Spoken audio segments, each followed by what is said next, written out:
नमस्कार दोस्तों, स्वागत है आपका हमारे चैनल रिलायबल कहानियां में। आज हम आपके लिए लेकर आए हैं एक और दिलचस्प और प्रेरणादायक कहानी जिसका नाम है आखिरी उम्मीद। इस कहानी में आपको एक माँ के संघर्ष, उसकी निष्ठा और सच्चाई की ताकत का अद्भुत उदाहरण देखने को मिलेगा। तो आइए इस सफर पर हमारे साथ चलिए और जानिए कैसे एक साधारण इंसान का दृढ़ संकल्प और विश्वास उसे किसी भी कठिनाई से जीत दिला सकता है। रविंद्रपुर गांव में रहने वाली मालती का जीवन बेहद कठिनाइयों से भरा हुआ था। वह अपने पति रामलाल और बेटी गुड़िया के साथ एक छोटे से घर में रहती थी। रामलाल एक मजदूर था जो दिन रात मेहनत करता था ताकि वह अपने परिवार का पेट पाल सके। गुड़िया केवल 8 साल की थी, लेकिन उसकी मासूमियत और प्यारी मुस्कान से घर में हमेशा खुशियों का माहौल बना रहता था। मालती का जीवन रामलाल और गुड़िया के इर्द गिर्द ही घूमता था, लेकिन दुर्भाग्य से एक दिन रामलाल को काम पर एक गंभीर चोट लगी और वह बिस्तर पर पड़ गया। अब मालती के कंधों पर पूरे परिवार की जिम्मेदारी आ गई। गांव में काम ढूंढना आसान नहीं था और मालती के पास कोई विशेष हुनर भी नहीं था। फिर भी वह हिम्मत नहीं हारी और गांव के धनी लोगों के घरों में काम मांगने लगी। मालती ने जैसे तैसे दिन गुजारने शुरू किए, लेकिन उसकी कमाई बहुत कम थी। गुड़िया का मासूम चेहरा उसकी हिम्मत को टूटने नहीं देता था। मालती हर रोज भगवान से प्रार्थना करती कि रामलाल जल्दी ठीक हो जाए, लेकिन उसकी हालत दिन ब दिन बिगड़ती जा रही थी। अब रामलाल के इलाज के लिए पैसे जुटाना मालती के लिए सबसे बड़ी चुनौती बन गई थी। गांव में एक पुरानी मान्यता थी कि पास के जंगल में एक रहस्यमयी साधु रहता है जो असंभव को भी संभव बना सकता है।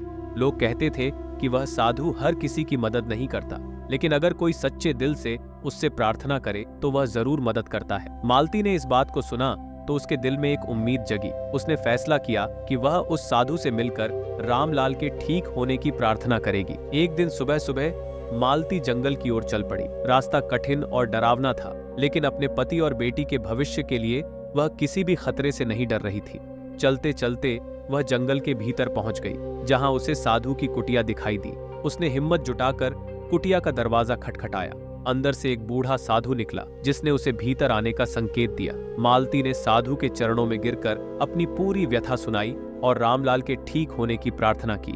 साधु ने उसकी बात ध्यान से सुनी और कुछ पल मौन रहने के बाद कहा, तुम्हारे पति का जीवन अब भगवान के हाथ में है, लेकिन तुम्हारे सत्य और समर्पण के कारण मैं तुम्हारी मदद करूंगा। ये सुनकर मालती के दिल में उम्मीद की किरण जगी। साधु ने उसे एक पोटली दी और कहा, इसमें एक औषधि है, इसे रामलाल को सुबह शाम पिलाना, लेकिन याद रखना ये औषधि केवल तभी काम करेगी जब तुम्हारे दिल में कोई भी बुरा विचार न हो। अगर तुम सच्चे दिल से इसे इस्तेमाल करोगी तो रामलाल ठीक हो जाएगा। मालती ने साधु का धन्यवाद किया और पोटली लेकर घर वापस लौट आई। उसने रामलाल को औषधि पिलाना शुरू किया और पूरे मन से प्रार्थना करने लगी। कुछ ही दिनों में रामलाल की तबीयत में सुधार होने लगा। यह देखकर मालती का विश्वास और भी मजबूत हो गया। लेकिन एक दिन गांव के एक व्यक्ति ने मालती से कहा, तुम इतनी मेहनत क्यों कर रही हो? रामलाल तो अब ठीक हो रहा है, तुम थोड़ी राहत ले सकती हो। मालती ने यह सुना और उसे लगा कि शायद वह सही कह रहा है, लेकिन तभी उसे साधु की बात याद आई कि उसका दिल हमेशा शुद्ध और सत्य होना चाहिए। एक रात मालती ने सपना देखा कि साधु उसके सामने खड़ा है और कह रहा है, मालती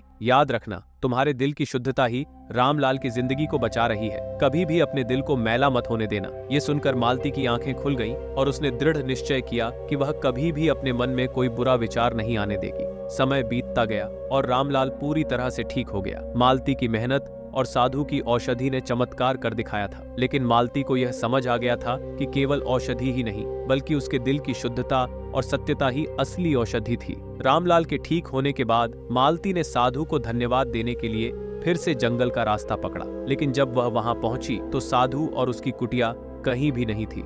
लोगों ने उसे बताया कि साधु तो कई साल पहले ही उस जगह से जा चुके हैं। मालती समझ गई कि यह भगवान का चमत्कार था जो साधु के रूप में उसकी मदद करने आया था।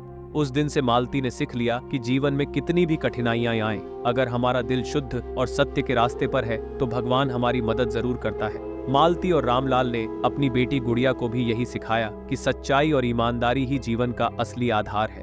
कहानी का अंत इस सीख के साथ होता है कि जब तक हमारा मन साफ और सच्चा है, तब तक कोई भी कठिनाई हमें हरा नहीं सकती।